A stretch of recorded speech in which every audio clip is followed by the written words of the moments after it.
Ini ada satu pertanyaan yang rasis. Katanya bahwa orang-orang Jawa masih banyak yang melakukan kesyirikan. Bukan hanya Jawa, di Sunda juga banyak, Kalimantan juga banyak, di Arab juga banyak ya. Jadi tolong yang Jawa jangan tersinggung, karena ini pertanyaan yang rasis ya. Jadi perilaku itu universal. Perilaku itu yang Islam itu datang untuk merubah perilaku, bukan merubah wajah.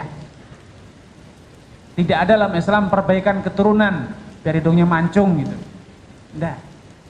Karena wajah manusia tidak dipandang oleh Allah Subhanahu wa taala. Yang dipandang, yang dinilai apanya? Hatinya. Innallaha la yanzuru ila suwarikum. Allah tidak menilai wajah kalian mau putih, mau hitam, mau Arab, mau non-Arab, Quraisy atau non-Quraisy. Yang dilihat adalah amalannya. Kalau sudah muslim, nah baru dilihat amalan mana yang lebih baik. Inna akramakum indallahi atqakum. Yang paling mulia dari kalian adalah orang yang paling bertakwa. Nah, kalau kita tahu kesyirikan, maka apa yang harus kita lakukan? Tentu yang pertama adalah kita berusaha membentengi diri kita, keluarga kita. Nabi Ibrahim saja berdoa kepada Allah, wajrubni wa baniya an na'budal asnam. Ya Allah, jauhkanlah aku dan anak keturunanku, keluargaku dari apa? Dari peribadatan kepada berhala. Sehingga yang pertama adalah bentengi keluarga kita. Ajarkan akidah yang benar kepada keluarga kita. Kemudian kepada tetangga kita dan seterusnya melebar. Ku anfusakum alaikum naro. Bentengi dirimu, keluargamu dari ancaman siksa neraka dan demikian seterusnya. Kemudian yang kedua, siapapun kita pasti punya komunitas, punya tetangga, komunitas di tempat kerja atau masyarakat, sehingga kita harus memberi warna, karena Islam itu mengakui namanya sosial. Manusia itu makhluk sosial. Rasulullah SAW bersabda, alladzi khalitun nas wa yasbir ala adahum khairun minalladzi la yukhalitun nas wa la yasbir ala adahum.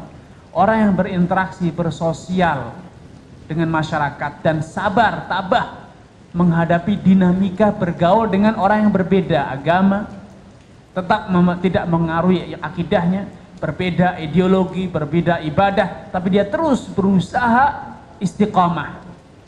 Dan namanya manusia, tidak mungkin kalau dia bisa bertahan eksis kemudian tidak memberi warna. Pasti dia akan memberi warna. Pasti dia akan mengajari. Nah, tuntutan untuk eksis dengan akidah kita, akhlak kita, itu sudah sebuah perjuangan yang pasti akan membawa hasil, akan mewarnai. Karena orang itu kalau tidak mewarnai pasti akan diwarnai. Makanya Nabi menggambarkan persahabatan, interaksi itu dengan satu gambaran yang sangat relevan sekali. Mathalul jalisi soleh. Orang kalau berteman dengan orang yang baik, itu bagaikan berteman duduk dengan siapa? Penjual minyak wangi. Kalau engkau tidak beli, ya engkau diberi. Kalau tidak diberi, minimal kamu itu mencium aroma yang harum, enak. Betah duduknya, harum sekali. Minimal nanya, mas, parfumnya merek apa? Minimal ada pengetahuan, oh kalau mau beli parfum yang kayak gini, aromanya sudah segar, pasti akan terpengaruh.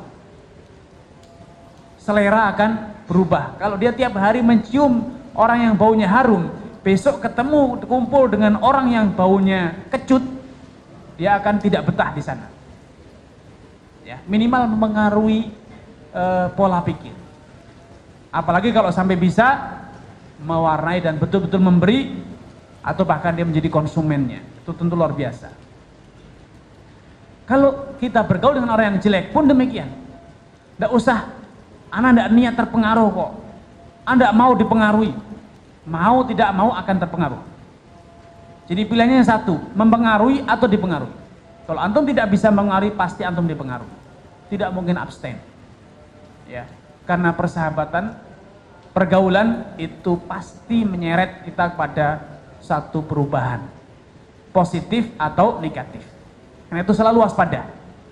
Ketika antum berinteraksi dengan siapa saja, duduk dengan siapa saja, bermasyarakat dengan siapa saja, selalu koreksi.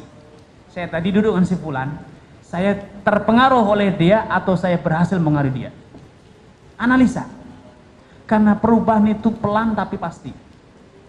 Tanpa antum sadari, kalau antum tidak introspeksi, antum sudah menjadi orang jahat seperti dia. Atau menjadi partnernya orang jelek. Sehingga setiap duduk dengan siapapun, antum harus koreksi diri. Tadi saya ketemu fulan, saya mempengaruhi dia atau saya yang terpengaruh? Dia yang berubah atau saya yang berubah? Kalau antum sadar, oh saya tidak berhasil merubah dia, berarti saya yang telah terpengaruh.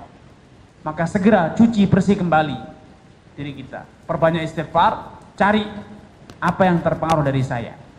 Bisa jadi pengaruh itu tanpa antum sadari.